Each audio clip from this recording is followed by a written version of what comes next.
Programme ये है लाहौर में आपको खुशामदीद। और जिस तरह आप जानते हैं, हम लाहौर की तारीख़ के मुख्तलिफ़ पहलुओं पर, मुख्तलिफ़ तारीख़ी मकामात पर, लाहौर शहर ख़ास तौर पर अंदरूनी शहर को हर प्रोग्राम में हर किस्म में फ़ोकस करते हैं और कोशिश करते हैं कि तारीख़ के वो पन्ने, वो हिस्से, वो नुक्करें, वो कोने, उनको उजागर किया जाए, उन इमारतों को सामने लाया जाए जो पसे पर्दा हैं, जो सामने नहीं आई हैं और टूरिस्ट को पता नहीं है कि लाहौर कितना तारीख़ी और कितनी अहमियत का हामिल है। इस बार एक इमारत हमने चुनी है, तारीख़ी इमारत है, हवेली है और रॉयल रेजिडेंस थी किसी दौर में। ये भी कहा जाता है कि किसी का कोर्ट था, अदालत थी। और बेजनाथ की हवेली इसको कहते हैं। अंदरून शहर में अकबरी दरवाज़े से भी आप आ सकते हैं, दहली दरवाज़े से सीधे आप दाखिल हों तो शाही हमाम के तारीख़ी इमारत से जब आप गुज़रते हैं तो आगे आते हैं तो एक फुल्ला वाली गली कहलाती है, फूलों वाली गली। तो उससे आप अंदर दाखिल होते हैं तो लेफ़्ट एंड पे जाके ये हवेली आती है। इस हवेली को में दाखिल होते ही आपको एक नई दुनिया, एक नया जो है मंज़र नज़र आता है। और ये मंज़र जो है आपको वापस 300 साल पीछे लेके चला जाता है, जब बेजनाथ, दीनानाथ और इस तरह के एलीट लाहौर में रहते थे और लाहौर की सियासत, लाहौर की सकाफत पर पूरी तरह छाए हुए थे। आज हम हवेली दीनानाथ में, हवेली दीनानाथ भी इसको इसलिए कहते हैं कि गलत फहमी से पहले इसका नाम दीनानाथ लिख दिया गया था कागजात में और अब करेक्ट करके इसको हवेली बेजनाथ कहा जाता है। और एक्चुअली साबित भी यही हुआ है कि हवेली बेजनाथ है। और मज़ीद इसकी कंफर्मेशन के लिए हमारे साथ मौजूद भी हैं बड़ी अहम शख्सियत, लाहौर के हवाले से बहुत काम किया है और कर भी रहे हैं, जावेद इकबाल साहब। और उनसे भी पूछे गए कि इस हवेली को पहले दीनानाथ कहते थे, आप बेजनाथ हो गई है, लेकिन सयाह के लिए ये काफ़ी दिलचस्प है। इस हवेली की तारीख़ भी वो बताएंगे हमें और साथ ही साथ इस हवेली के ऊपर मुख्तलिफ़ अदवार में जो तब्दीलियाँ रूनमा होती रही हैं उनके बारे में भी आगाह करेंगे, ताकि आप आके देखने पर मजबूर हो जाएँ इस हवेली को, अंदरून शहर को, और अंदरून शहर की सकाफ़त से महजूज़ हो सकें और सीख भी सकें। मेरे साथ इस वक्त जावेद इकबाल साहब मौजूद हैं और उनसे बात करेंगे। अस्सलाम वालेकुम जावेद साहब, क्या हाल है आपका? अच्छा राव साहब ये भी बताइए कि इस हवेली में अब क़याम पाकिस्तान के बाद भी तब्दीलियाँ रूनमा हुई होंगी, नए रेजिडेंट आ चुके हैं। पहले तो सिर्फ बेजनाथ उसकी जो कोर्ट लगती थी, जहाँ पे अदालत लगती थी, कचहरी होती थी, अब तो एक रेजिडेंट्स फैमिली आ गई है। और क्या तब्दीलियाँ महसूस होती हैं और इस तरह की हवेलियाँ क्या आप और भी देखी हैं? और फिर आप पीछे जो दरबार सा नज़र आ रहा है, जहाँ पे मेरे ख्याल में रॉयल प्लेस या रॉयल सीट हुआ करती थी, वो भी पीछे नज़र आ रही है, बड़ी दिलचस्प है, कहीं और नज़र नहीं आती। इवन रॉयल फोर्ट में भी इस तरह से नज़र नहीं आती। ये हवेली जो है ये लाहौर की तारीख़ी हवेलियों में से एक है और महाराजा रंजीत सिंह के दौर में ये हवेली तामीर हुई। इसकी पस मंज़र में ये जिस तरह से कई नाम आते हैं, बीजनाथ, दीनानाथ, बाद लोग तो बीजनाथ और दीनानाथ को भाई कहते हैं, हालांकि ये अलग शख्सियत हैं और इनका आपस में कोई रिश्तेदारी का ताल्लुक़ नहीं, एक मज़हब से ज़रूर है। दूसरा ये कि ये जो बीजनाथ जो थे ये असल में कश्मीरी हैं और जिस वक़्त अहमद शाह अब्दाली ने कश्मीर को फ़तह किया तो उस वक़्त जो है ये इनके जो आबाओ अजदाद थे वो दिल्ली चले गए। तो दिल्ली से महाराजा रंजीत सिंह ने इनको लाहौर बुलवाया था और ये लाहौर दरबार के अहम उमरा में से एक थे। उनका नाम जो था वो गंगाराम था, जो बेजनाथ के परदादा थे। तो वो लाहौर आए और लाहौर में आके उन्होंने, ज़ाहिर है कि ये काफ़ी हवेलियाँ उस वक़्त लाहौर में बनी सिख दौर में और ये बड़ी बड़ी हवेलियाँ थीं। इन तमाम हवेलियों में जिस तरह से ध्यान सिंह की हवेली है, इस वक्त उस हवेली में 3 महल्ले आबाद हैं। तो ये ना सिर्फ जैसे हम मरले या कनालों की बात करते हैं, ये एकड़ों में हवेलियाँ थीं और इन हवेलियों के मुख्तलिफ जो है वो पोर्शन थे। इनमें जनाना जो हिस्सा था वो अलग होता था, मर्दाना अलग होता था, मेहमान खाना अलग होता था। उसके अलावा हर अमीर जो है वो बेशक लाहौर दरबार का जो मरकज़ी दरबार था, जो रंजीत सिंह का दरबार था, उसमें वो बैठता था, लेकिन उसकी अपनी भी एक कोर्ट होती थी। वो फ़ैसले जो थे वो अपनी अदालत में भी करता था। और ये तमाम हवेलियाँ जो हैं, जैसे खुशहाल सिंह की हवेली है, उसमें भी एक ऐवान बना हुआ है जहाँ फ़ैसले किए जाते थे।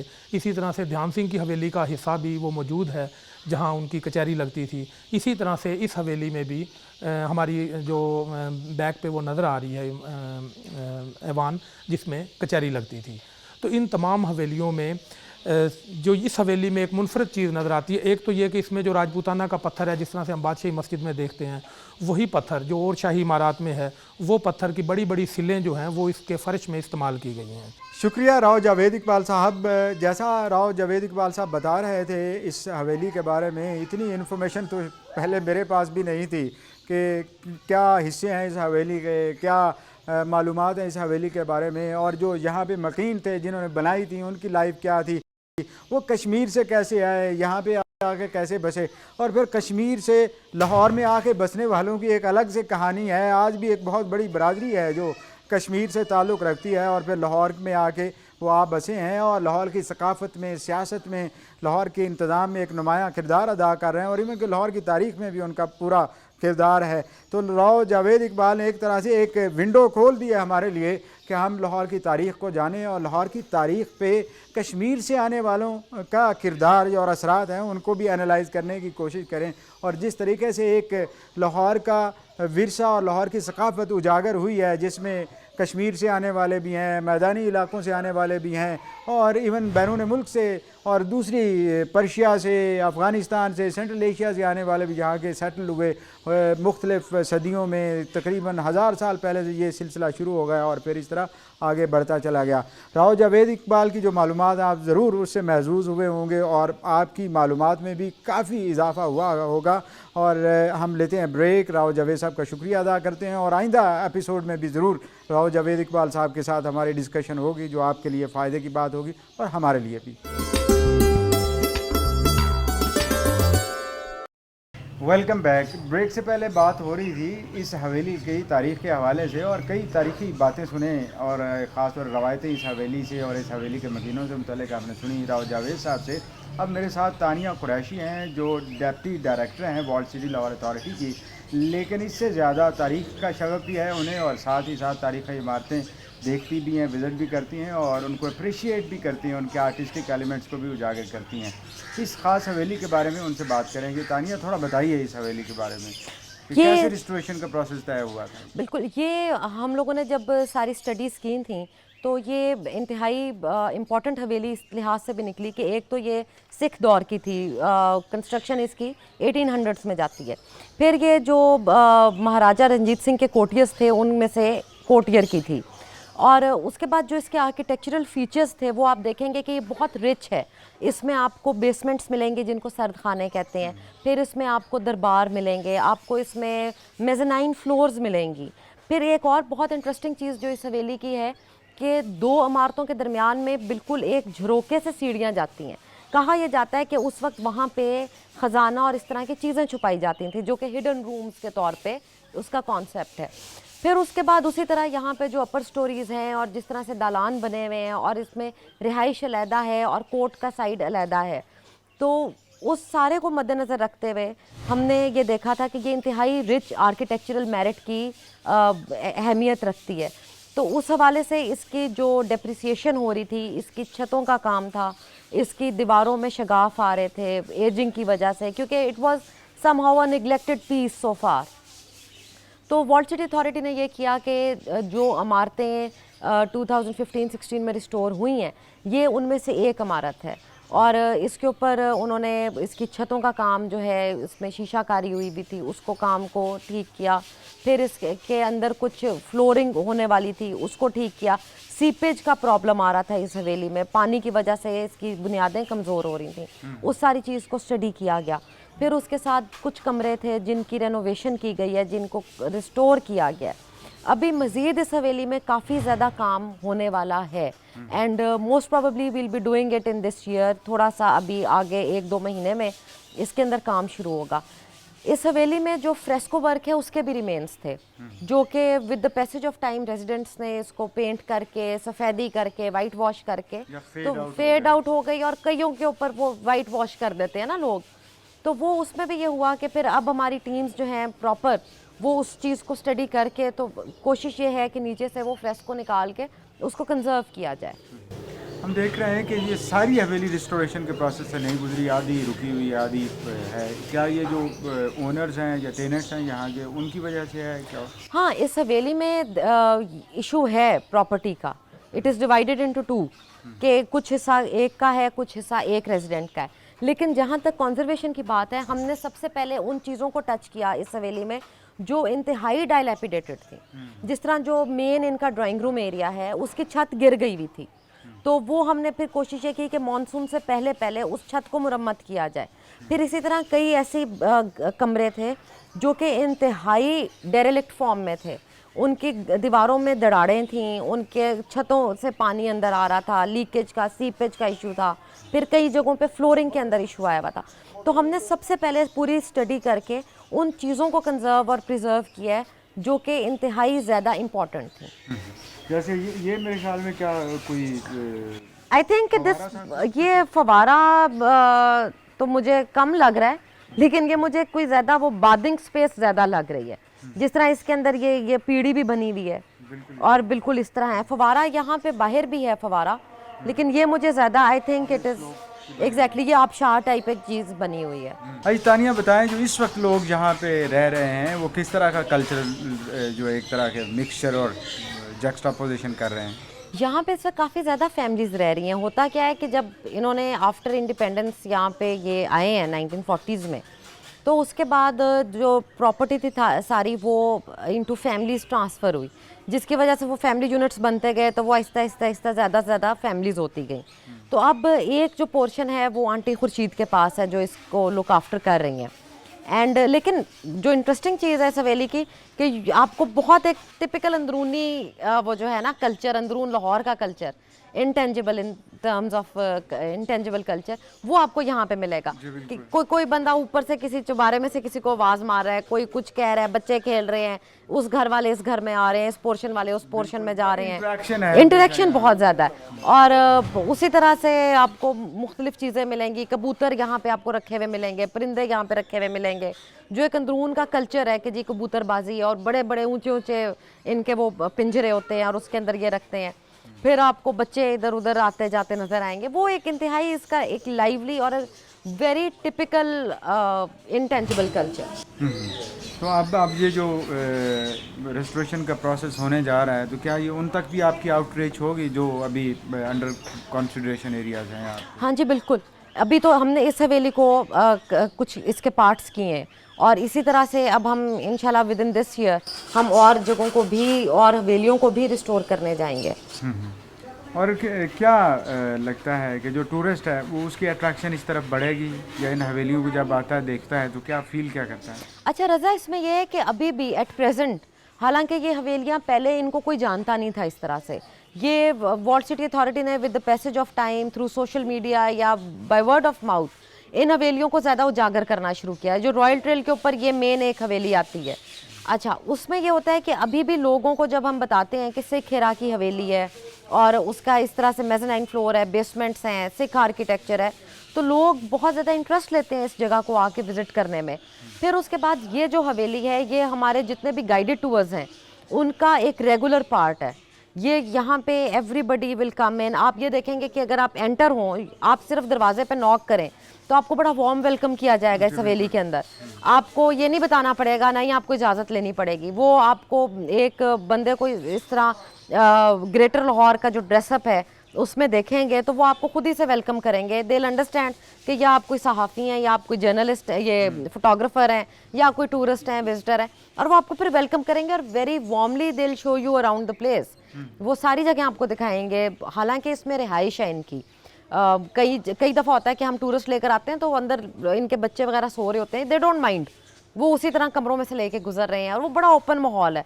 और ये भी एक चीज़ यहाँ पे मैं बताऊँ कि जिस तरह हम सोचते हैं कि जी अंदरून लाहौर वाले शायद बड़े घुटी हुई तबीयत के मालिक है, ऐसा नहीं है। ये आप अभी भी देखेंगे कि जिस तरह यहाँ की ओनर जो है वो, हाँ अब वो ओनर है वो आपसे फ्रीली बात कर रही हैं। अच्छा जो है यहाँ टूरिज्म इस तरह से इम्प्रूव होगी तो मतलब जैसे ये रेजिडेंट हैं तो इनको at the end of day क्या फ़ायदा होगा? रज़ा, अभी हम ये कोशिश कर रहे हैं कि हम जितनी भी इस तरह की हवेलियाँ हैं उनको हम टिकटेड करें, and the ticket money would go to the owner, ताकि वो एक इंसेंटिव बढ़ता है, एक सेंस ऑफ ओनरशिप आती है। और फिर उसके बाद ये होता है कि वो छोटी मोटी जो मुरम्मत है वो एक सस्टेनेबल पोजीशन में आना शुरू हो जाती है जगह। तो हमारी अभी ये कोशिश है कि हम इनसे निगोशिएट करें, एंड उसके बाद हम इनको यहाँ पे एक मिनिमल सा टिकट, चाहे वो 100 रुपया हो 200 रुपया हो पर पर्सन, वो लगाया जाए ताकि ये खुद से भी हवेली की जो अपकीप है, जो मेंटेनेंस है, वो भी कर सकें। थैंक यू तानिया, आपसे बात हुई। अभी तो टूरिस्ट गाइड से हम बात करेंगे और उनसे इन्फॉर्मेशन लेंगे और बल्कि उनके तजुर्बात जो हैं वो मुशाहिदा जो उनका लाहौर शहर के हवाले से उससे लुत्फ़अंदोज़ होंगे और फिर बात आगे बढ़ेगी इस हवेली के हवाले से और बाकी हवेलियों के हवाले से भी। शुक्रिया आपका।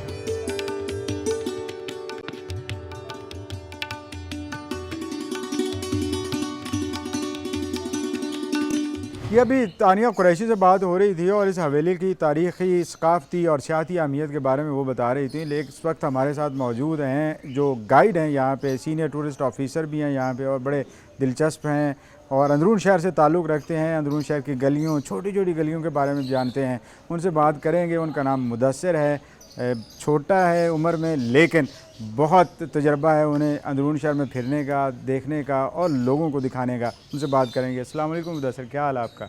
अल्लाह का शुक्र। अच्छा बताइए कि कैसे आप टूरिस्ट को यहाँ लाते हैं और फिर क्या क्या बताते हैं टूरिस्ट? जी, टूरिस्ट की डिमांड पे हम उन्हें यहाँ पे लेके आते हैं क्योंकि टूरिस्ट जब चलता है तो हमने तो शुरू में अट्रैक्शन के लिए उनके ब्रोशर्स वगैरह में लिखा हुआ है कि हवेलीज़ का, तो सबसे बड़ी अट्रैक्शन हवेलीज़ है क्योंकि मोनूमेंट्स तो होते ही हैं जो कि पब्लिक के लिए थे, लेकिन जो हवेलीज़ रेजिडेंशियल एरिया होता है वो उनको बहुत ज़्यादा वो डिमांड करते हैं कि हम अंदर जाएँ, लोगों का रहन सहन देखें, क्योंकि जितनी भी हवेली हैं वहाँ पे डिफरेंट फैमिलीज़ रह रही हैं, कमरे ज़्यादा हैं और बहुत सारी फैमिलीज़ इकट्ठी रह रही हैं, जॉइंट फैमिलीज़ से आप कह सकते हैं।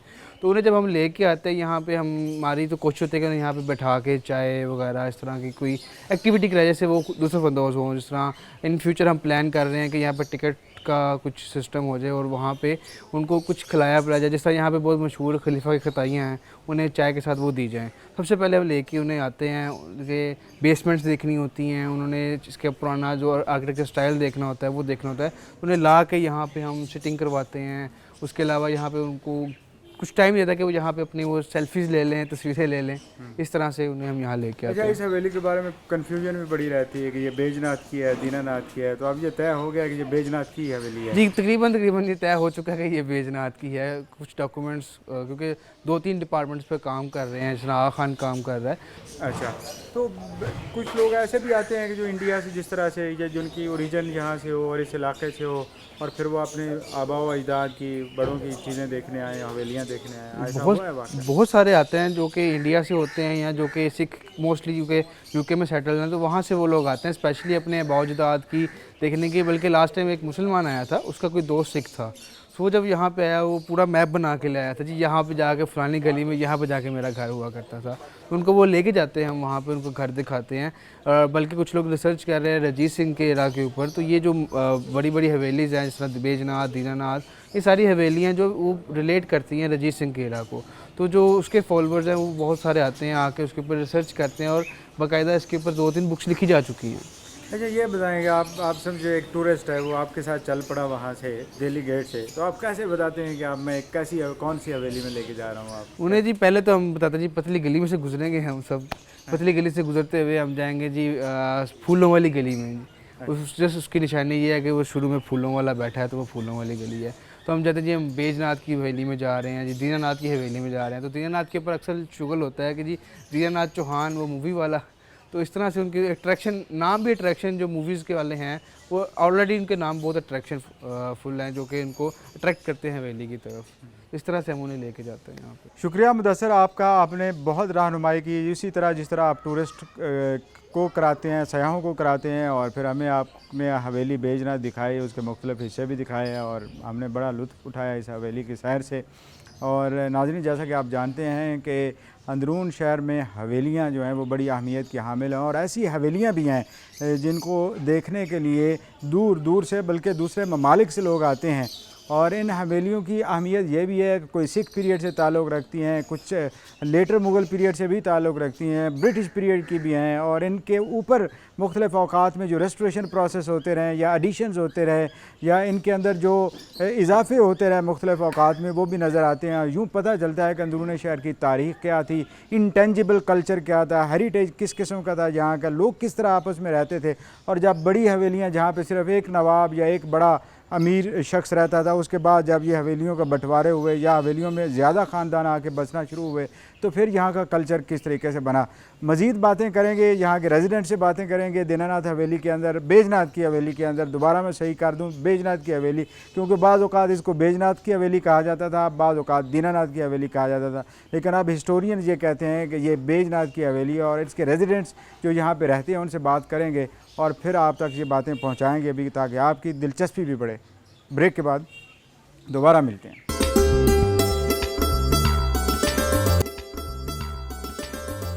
Welcome back. जैसा कि आप जानते हैं कि हमारा विरसा सिर्फ ये नहीं है कि इमारतें हैं, उन इमारतों में बसने वाले मकीन भी इस विरसे का हिस्सा होते हैं, बल्कि वो सकाफ़त को आगे लेके चलते हैं, एक नस्ल से दूसरी, दूसरी से तीसरी, तीसरी से आगे ऑनवर्ड। इस बिल्डिंग की अगर आप मिसाल लेते हैं तो यहाँ पे कई नस्लें आबाद हुईंगी। वो बनाने वाले इस इमारत को रहते रहे होंगे, उसके बाद वाले रहते रहे होंगे। और जैसे हमारे जावेद भाई कहते रहते हैं अक्सर कि जो बिल्डिंग हमें आज नज़र आ रही है, हो सकता है उससे पहले कोई मैदान हो या उससे पहले भी इससे भी बड़ी कोई बिल्डिंग हो। तो मकीनों से इसलिए हम बात करते हैं कि वो जो कल्चर है वो किस किस्म का है, जो रहते हैं किस तरह से रहते हैं। तो इस वक्त हमारे साथ हाजी मोहम्मद इसहाक साहब मौजूद हैं, जो इस बिल्डिंग के एक हिस्से में रहते हैं, और वो बताते हैं कि इस बिल्डिंग के नाम मुख्तलिफ औकात में क्या रहे और उन्हें क्या पता चला इस बिल्डिंग के हवाले से। अच्छा हाजी इसहाक साहब, थोड़ा बताएँ इस हवेली के बारे में, क्या सुना क्या बड़ों से और कब से आप लोग? बड़ों से तो बहुत कुछ सुना है इसका मतलब, मगर इसका नाम बिल्डिंग समीरनाथ था। इस हवेली का नाम, इस जगह का नाम साबिका बिल्डिंग समीरनाथ था। आधी ये हमें मिली थी, आधी ये म्यूनसिपल कॉर्पोरेशन वालों, स्कूल वालों को मिली थी। अच्छा साहब, ये बताएं कि जैसे आप कह रहे हैं कि आपको कैसे पता चला कि इसके बिल्डिंग का नाम बैजनाथ नहीं बल्कि कमेटी में कुछ और ही नाम दिया हुआ है? कोई भी बैजनाथ कह रहा है, कोई दीनानाथ कह रहा है, मगर इसका असल नाम जो है ना वो समीरनाथ था। असल में मेरे नॉलेज के मुताबिक इसका नाम ये है। अच्छा, तो फिर कौन था वो जिसकी आप बिल्डिंग बता रहे हैं? वो बिल्डिंग समीरनाथ था। ये उधर लिखा हुआ था बिल्डिंग समीरनाथ, ये सब H1073 वो बिल्डिंग समीरनाथ में आता था ये। अच्छा, तो अब ये बिल्डिंग कितनी है, क्या किसकी खुसूसियात हैं, क्या कुछ है इसका? ये सब पुरानी है, 300-400 साल पुरानी जगह है, और ये छोटी ईंटों की बनी है, खूबसूरत जगह है। हाँ, हम तो 47-48 के रहते हैं इधर से। अच्छा, पैदाइश भी इधर ही हुई है। नीचे बेसमेंट है इस जगह पे? नहीं, इस जगह बेसमेंट नहीं, सामने जगह पे पिछली साइड पे बेसमेंट है। अच्छा, और वो बेसमेंट जो है वो उसी दौर से जब बिल्डिंग उसी दौर उसी तरह का ही है, बिल्कुल इसी तरह। अभी इसकी मरम्मत नहीं वगैरह हुई, अभी मरम्मत होगी। लोग बिल्डिंग देखने आते नहीं? आते, बहुत ज़्यादा लोग आते हैं, बहुत ज़्यादा लोग आते हैं देखने के लिए आते हैं। इतने लोग आते हैं कि हद हो गई है। कोई बाहर तक लोग भी आते हैं, कोई हिंदुस्तानी देश से भी आते हैं, और अंग्रेज़ भी गए आते हैं यहाँ पे देखने के लिए, इसकी बनावट देखने आते हैं। ये इसमें इसके नीचे बर्ती है, सब बर्ती है इसके नीचे। एक मंजिल ऊपर बनी हुई है, दूसरी साइड पे इस पे नाने का इसके बेसमेंट है, ऊपर है, उसके ऊपर है। और इसको नुकसान कब ज़्यादा हुआ है? ये इसको नुकसान बहुत कम होता, वो ज़लज़ले आए, तूफ़ान आए, सब कुछ भी नहीं हुआ। मगर ये जगह जगह से पार जाती, पुरानी जो हो गई है ना, पुरानी ईंटों की बनी है, पुरानी हो गई है, थोड़ी पार जाती है। कभी कभी हम मरम्मत कर लेते हैं, कुछ वो उन्होंने वाल सिटी वालों ने किया है कुछ काम। और अब आप खुद भी कर रहे हैं कुछ काम? हाँ, कुछ कराते हैं, कभी कराते हैं। आप करा रहे हैं या वॉल सिटी वाले करा रहे हैं? नहीं, वॉल सिटी वालों ने कराया ना काम, इधर अभी नहीं कराया। इधर कोई हो जाता है तो हम खुद करा लेते हैं। शुक्रिया हाजी साहब, आपने बहुत इन्फॉर्मेशन दी, मालूमात दी, और ख़ास तौर पर जो देख रहे हैं टेलीविज़न हमारा वो ज़रूर महसूस हुए होंगे कि इस इमारत के हवाले से ये किला नहीं है, लेकिन किले से कम अहमियत भी नहीं रखती। सिख दौर से ताल्लुक़ रखने वाली एक अहम बिल्डिंग है। मज़ीद मकीनों से बात करेंगे और मकीन भी हमारे साथ होंगी, और उनका नाम है खाबर खुर्शीद साहिबा, और उनसे मालूमात लेंगे इस बिल्डिंग के हवाले से और क्या क्या हिस्से हैं। और उसके बाद हम दिखाएंगे आपको इस बिल्डिंग के जो खुफिया हिस्से हैं, खुफिया खाने हैं, जो आप देखेंगे और महसूस भी होंगे, और आपको लगेगा कि बिल्डिंग बनाते हुए क्या क्या चीज़ों का ख्याल किया जाता था।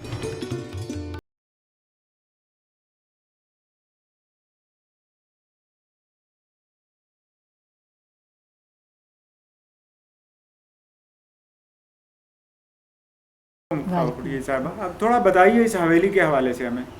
इस हवेली के ये है कि यहाँ पे जब पाकिस्तान बना ना, तो मेरे सास ससुर आए थे रहने के लिए। इन पे हनीफ और लतीफ़ नाम का आदमी था, उनका दरबारी था, बादशाह वो रजीत सिंह का बेटा था, उनकी ये दरबार लगता था यहाँ पे। चाबी वगैरह उसके पास थी। तो जब मेरे सास ससुर अम्बरसर से आए तो उन्होंने आके ये मतलब यहाँ पे रहाइश रखी। तो बस इसके बाद जो लोग मतलब एक दो आए सामने साख वगैरह आ गए, तो ये हमने मतलब अलाटमेंट करवाई, हमने फार्म जमा करवाए, उससे हमें CH फार्म, वो फार्म जब जमा करवाए तो हमें पता चला उसमें कि ये बैजनाथ है, H1073 हवेली बैजनाथ। फिर उससे हमने ये अलाटमेंट करवाई। अलाटमेंट के बाद हमने अपना इसको ख़रीदा, पहले किराया अदा करते फिर हमने इसको ख़रीदा। अब बड़ों की डेथ हो गई है तो काफ़ी बड़ी है, इसके पार्ट काफ़ी ज़्यादा हैं, कुएँ हैं, मतलब काफ़ी चीज़ें हैं इसमें। लेकिन वो आपको पता है कि जो लोग आते गए वो ख़रीदते भी गए और बेचते भी चले गए, तो मैं बस बैठी हुई अभी यहीं पे। अच्छा, आपने इस हवेली को या इस हिस्से को उसी तरीके से डेकोरेट करने की कोशिश की है जिस तरीके से ये तारीखी हवेली होती है, तो ये कैसे सोचा, कैसे इस हवेली से मुतासर हुई, क्या हुआ? हाँ, बस यही समझ ली कि मेरे सास से जो पहले रहते थे ना, जब मतलब वो थे, उन्होंने भी इस तरह सजाई हुई थी। फिर मैंने जब यहाँ पे आ गई तकरीबन 11 साल की थी जब मैं यहाँ आई, उससे मुझे मत लगन इतनी हुई ना, तो फिर मैंने जो मतलब नक्शा था वो उसको मैंने ना डिलीट नहीं होने दिया, वो ही मेरा नक्शा खुद ही अपने हाथों से रिपेयर करती रही। उसके बाद इसलिए मुझे ज़्यादा लगन है इसकी, मतलब हर चीज़ उसी तरह ही रिपेयर करती हूँ। कोई और भी अगर करने लगता है नक्शा ख़राब तो मैं उसको भी नहीं करने देती। मुझे एक चाहत है या मुझे पसंद बहुत ज़्यादा। तो ये लकड़ी का काम भी वो पुराना हाँ, ही है? सब कुछ पुराना, सब कुछ पुराना। तो ये दरबार जो नवाब का था या उस वज़ीर साहब का था या ओहदेदार का जो था, वो पीछे लगता था? हाँ जी, पीछे जगह है, ऊपर सीढ़ी चढ़ के वहाँ पे उनका दरबार लगता था, या यहाँ पे सब रियाया बैठती थी, क्योंकि यहाँ पे ना कोई मतलब किचन का रहाइश का इंतज़ाम नहीं है, सिर्फ दरबार लगता था। जो फरियादी आते थे वो बस फरियाद के लिए आते थे, बस उसके बाद वो रहाइश का सामने वेली दीनानाथ है वो उसमें रहाइश का है, दरबारियों का, वैसे नहीं रहाइश, दरबारियों की रहाइश। अच्छा, तो अब इसके क्या क्या हिस्से हैं जो देखने से ताल्लुक़ रखते हैं? आप ज़रा हमें सैर भी इसकी कराएंगी ना? हाँ जी, इसमें तो माशाल्लाह बहुत अच्छी अच्छी चीज़ें हैं। इसमें सबसे पहले तो खुफिया रास्ते बहुत ज़्यादा हैं। ज़मीन में उन्होंने बेसमेंट में सेफें बनाई हुई हैं, तो वो मतलब दीवारों के अंदर उन्होंने सीढ़ियाँ बना के तो ऊपर तक मतलब उन्होंने कमरे बनाए हुए जिसमें उन्होंने अपना असासा छुपाया हुआ था। इसमें वो एक और ऐसी चीज़ है कि वो अंगीठियाँ वगैरह उसकी समझ नहीं आ रही कि वो नीचे अंगीठियाँ, उसकी छत के ऊपर ना दरवाजे हैं, उसको लॉक खोलो तो वो दरवाजे खुलते हैं। अब वो पता नहीं कहाँ जाते हैं, वो दरवाज़ों के अंदर और काफ़ी सीढ़ियाँ हैं, मतलब कब अभी तक हमने इतनी अरसा हो गया ना पूरी नहीं देखी कि वो सीढ़ियाँ कहाँ जाती हैं।